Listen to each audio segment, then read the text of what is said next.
गायत्री महाविज्ञान भाग एक। आज का विषय है साधकों के लिए कुछ आवश्यक नियम।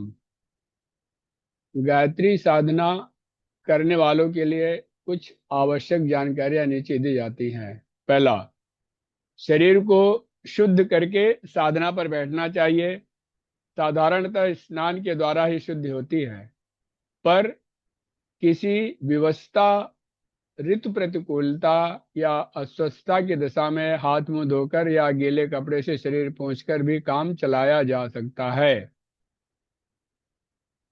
साधना के समय शरीर पर कम से कम वस्त्र रहने चाहिए। शीत की अधिकता हो तो कसे हुए कपड़े पहनने की अपेक्षा कंबल आदि ओढ़कर शीत निवारण कर लेना उत्तम है। साधना के लिए एकांत खुली हवा की एक ऐसी जगह ढूंढनी चाहिए जहां का वातावरण शांतिमय हो। खेत, बगीचा, जलाशय का किनारा, देव मंदिर इस कार्य के लिए उपयुक्त होते हैं। पर जहां ऐसा स्थान मिलने की असुविधा हो, वहां घर का कोई स्वच्छ और शांत भाग भी चुना जा सकता है। चौथा, धुला हुआ वस्त्र पहनकर साधना करना उचित है। पांचवा, पलथी मारकर सीधे साधे ढंग से बैठना चाहिए। कष्ट साध्य आसन लगाकर बैठने से शरीर को कष्ट होता है और मन बार बार उचटता है। इसलिए ऐसी तरह बैठना चाहिए कि देर तक बैठे रहने में असुविधा न हो। रीढ़ की हड्डी को सदा सीधा रखना चाहिए। कमर झुकाकर बैठने से मेरुदंड टेढ़ा हो जाता है और सुषुम्ना नाड़ी में प्राण का आवागमन होने में बाधा पड़ती है। सातवां, बिना बिछाए जमीन पर साधना करने के लिए न बैठना चाहिए। इससे साधना काल में उत्पन्न होने वाली शारीरिक विद्युत जमीन पर उतर जाती है। घास या पत्ती से बने हुए आसन सर्वश्रेष्ठ हैं। कुश का आसन, चटाई, रस्सियों का बना फर्श सबसे अच्छे हैं। इनके बाद सूती आसनों का नंबर है। ऊन तथा चर्म के आसन तांत्रिक कर्मों में प्रयुक्त होते हैं। माला तुलसी या चंदन की लेनी चाहिए। रुद्राक्ष, लाल चंदन, शंख आदि की माला गायत्री के तांत्रिक प्रयोगों में प्रयुक्त होती है। नवा, प्रातः काल 2 घंटे तड़के से जब आरंभ किया जा सकता है, सूर्य अस्त होने के 1 घंटा बाद तक जब समाप्त कर लेना चाहिए। 1 घंटा शाम को, 2 घंटे प्रातः काल के कुल 3 घंटों को छोड़कर रात्रि के अन्य भागों में गायत्री की दक्षिण मार्गी साधना नहीं करनी चाहिए। तांत्रिक साधनाएं अर्धरात्रि के आसपास की जाती हैं। 10वां, साधना के लिए 4 बातों का विशेष रूप से ध्यान रखना चाहिए। पहला, चित्र एकाग्र रहे, मन इधर उधर न उछलता फिरे। यदि चित्त बहुत दौड़े तो उसे माता की सुंदर छवि में को ध्यान में लगाना चाहिए। ब, माता के प्रति अगाध श्रद्धा और विश्वास हो। अविश्वासी और शंका संकित मत वाले पूरा लाभ नहीं पा सकते। स, दृढ़ता के साथ साधना पर अड़े रहना चाहिए। अनुत्साह, मन चटना, निरस्ता प्रतीत होना, जल्दी लाभ न मिलना, अस्वस्थता तथा अन्य शारीरिक कठिनाइयों का मार्ग में आना साधना के विघ्न है। इन विघ्नों से लड़ते हुए अपने मार्ग पर दृढ़ता पूर्वक बढ़ते चलना चाहिए। द, निरंतरता साधना का आवश्यक नियम है। अत्यंत कार्य होने या विषम स्थिति आ जाने पर भी किसी न किसी रूप में चलते फिरते ही सही, पर माता की उपासना अवश्य कर लेनी चाहिए। किसी भी दिन नागा या भूल नहीं करनी चाहिए। समय को रोज रोज नहीं बदलना चाहिए। कभी सवेरे, कभी दोपहर, कभी 3 बजे तो कभी 10 बजे। ऐसे अनियमितता ठीक नहीं। इन 4 नियमों के साथ की गई साधना बड़ी प्रभावशाली होती है। 11वां, कम से कम एक माला अर्थात 108 मंत्र नित्य जपने चाहिए। इससे अधिक जितने बन पड़े उतने उत्तम हैं। 12, किसी अनुभवी तथा सदाचारी को साधना गुरु नियुक्त करके तब साधना करनी चाहिए। अपने लिए कौन सी साधना उपयुक्त है उसका निर्णय उसी से कराना चाहिए। रोगी अपने रोग को स्वयं समझने और अपने आप दवा तथा परहेज का निर्णय करने में समर्थ नहीं होता, उसे किसी वैद्य की सहायता लेनी पड़ती है। इसी प्रकार अपनी मनोभूमि के अनुकूल साधना बताने वाला, भूलों तथा कठिनाइयों का समाधान करने वाला साधना गुरु होना अति आवश्यक है। 13वां, प्रातःकाल साधना के लिए पूर्व की ओर मुंह करके बैठना चाहिए और शाम को पश्चिम को मुंह करके प्रकाश की ओर, सूर्य की ओर मुंह करना उचित है। 14, पूजा के लिए फूल न मिलने पर चावल या नारियल की गिरी को कद्दूकस पर कस करके उसके बारीक पत्रों को काम में लाना चाहिए। यदि किसी विधान में रंगीन पुष्पों की आवश्यकता हो तो चावल या गिरी के पत्ते को केसर, हल्दी, गेरू, मेहंदी के देशी रंगों से रंगा जा सकता है। विदेशी अशुद्ध चीजों से बने हुए रंग काम में नहीं लेने चाहिए। 15वां, देर तक पलथी से एक आसन में बैठे रहना कठिन होता है, इसलिए जब एक तरफ से बैठे बैठे पैर थक जाएं तब उन्हें बदला जा सकता है। इसे बदलने में कोई दोष नहीं। 16, मल मूत्र त्याग या किसी अनिवार्य कार्य के लिए साधना के बीच में उठना पड़े तो शुद्ध जल से हाथ मुंह धोकर तब दोहरा तब दोबारा बैठना चाहिए और विशेष विक्षेप के लिए एक माला का अतिरिक्त जप प्रायश्चित स्वरूप करना चाहिए।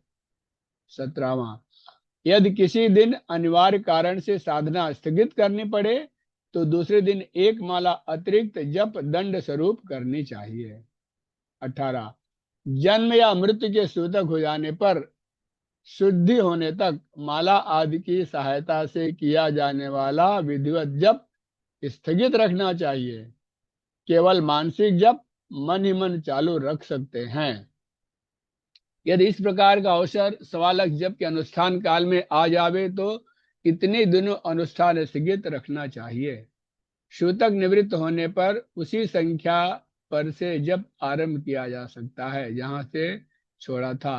उस विशेष विशेष काल की शुद्धि के लिए 1000 जप विशेष रूप से करने चाहिए। 19, लंबे सफर में होने, स्वयं रोगी हो जाने या तीव्र रोगी की सेवा में संलग्न रहने की दशा में स्नान आदि पवित्रताओं की सुविधा नहीं रहती। ऐसी दशा में मानसिक जप बिस्तर पर पड़े पड़े, रास्ता चलते या किसी भी अपवित्र दशा में किया जा सकता है। 20वां, साधक का आहार विहार सात्विक होना चाहिए। आहार में सतोगुणी, सादा, सुपाच्य, ताजे तथा पवित्र हाथों से बनाए हुए पदार्थ होने चाहिए। अधिक मिर्च मसाले, तले हुए पकवान, मिष्ठान, बासी भूसे, दुर्गंधित मांस, नशीले पदार्थ,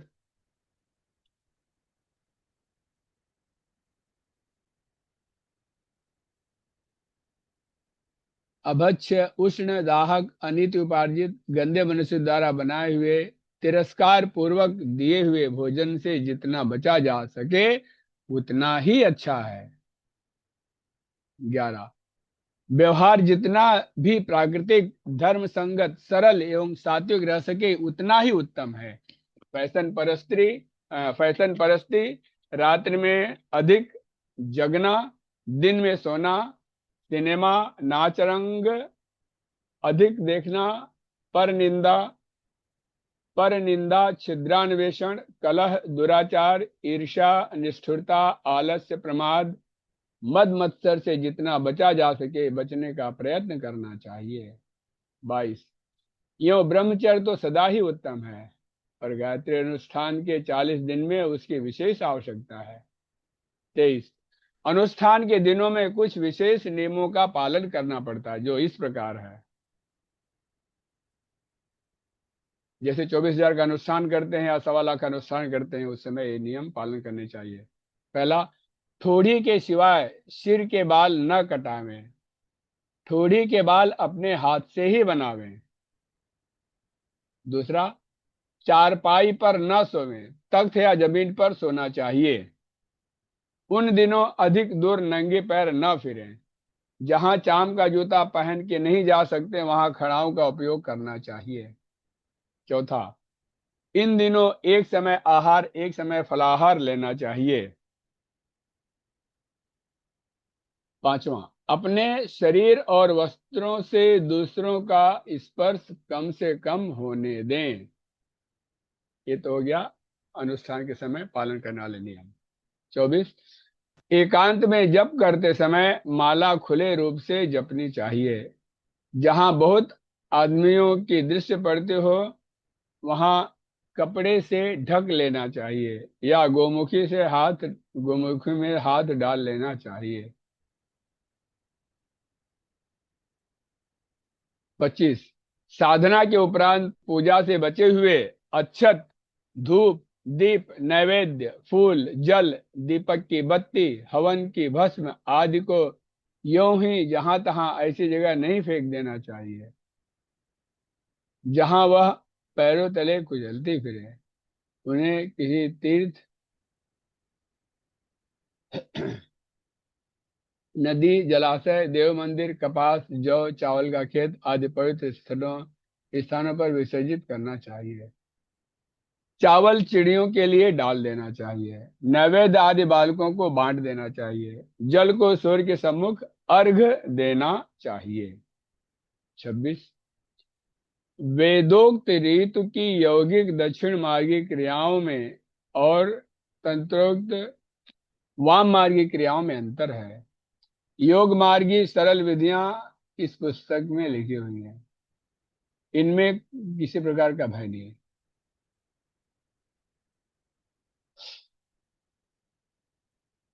इनमें कोई विशेष कर्मकांड की आवश्यकता नहीं है। शाप मोचन, कवच, कीलक, अर्गल मुद्रा, अंगन्यास आदि कर्मकांड तांत्रिक साधनाओं के लिए प्रयोग होते हैं।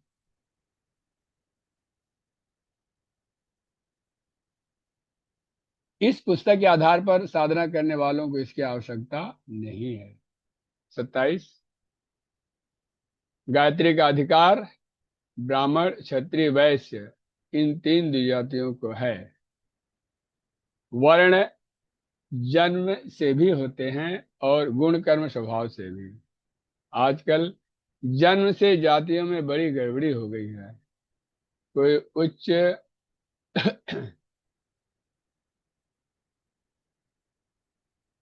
कोई उच्च वर्ण समय के फेर से नीच वर्णों में गिने जाने लगे हैं और कई नीच वंश उच्च उच्च कहलाने लगे हैं।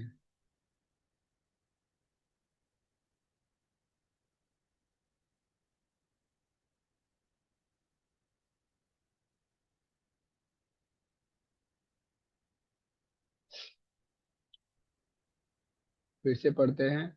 कोई उच्च वर्ण समय के फेर से नीच वर्ण में गिने जाने लगे हैं और कोई नीच वंश उच्च कहलाते हैं। जहां अधिकार के संबंध में कुछ गड़बड़ी की आशंका हो, वहां अपनी स्थिति के बारे में अखंड ज्योत कार्यालय से निर्णय कराया जा सकता है। अब गुरुदेव ने उस समय अखंड ज्योत कार्यालय लिखा है, अब इस समय कराना है तो शांति कुंज हरिद्वार। 28, वेद मंत्रों का सस्वर उच्चारण करना उचित होता है, पर सब लोग यथाविधि सस्वर गायत्री का उच्चारण नहीं कर सकते। इसलिए जब इस प्रकार करना चाहिए कि कंठ से ध्वनि होती रहे, ओंठ हिलते रहें, पर पास बैठा हुआ व्यक्ति भी स्पष्ट रूप से मंत्र को न सुन सके। इस प्रकार किया जब स्वर बंधनों से मुक्त होता है। 29, साधना की अनेक विधियां हैं। अनेक लोग अनेक प्रकार से करते हैं। अपनी साधना विधि दूसरों को बताई जाए तो कुछ न कुछ मीन मेख निकालकर संदेह और भ्रम उत्पन्न कर देगा। इसलिए अपनी साधना विधि हर किसी को नहीं बतानी चाहिए। यदि दूसरे मतभेद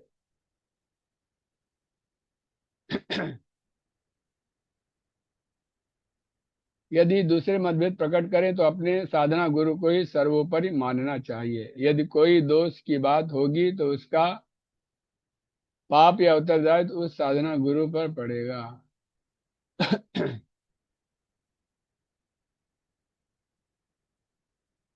साधक तो निर्दोष और श्रद्धायुक्त होने से सच्ची साधना का ही फल पावेगा।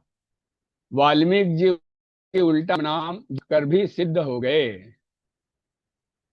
यहाँ पर दोहा है, उल्टा नाम जगत जग जाना, वाल्मीकि भय ब्रह्म समाना। 30, गायत्री साधना माता की चरण वंदना के समान है। यह कभी निष्फल नहीं होती, उल्टा परिणाम भी नहीं होता। भूल हो जाने पर अनिष्ट की कोई आशंका नहीं, इसलिए निर्भय और प्रसन्न चित्त से उपासना करनी चाहिए। अन्य मंत्र अविधि पूर्वक जपे जाने पर अनिष्ट करते हैं, पर गायत्री में यह बात नहीं है। वह सर्वसुलभ, अत्यंत सुगम और सब प्रकार सुसाध्य है।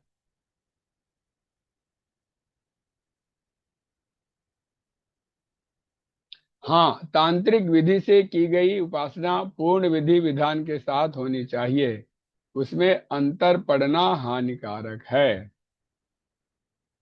31, जैसे मिठाई को अकेले अकेले ही चुपचाप खा लेना और समीपवर्ती लोगों को उसे न चखाना बुरा है, वैसे ही गायत्री साधना को स्वयं तो करते रहना पर अन्य प्रियजनों, मित्रों, कुटुंबियों को उसके लिए प्रोत्साहित न करना एक बहुत बड़ी बुराई तथा भूल है।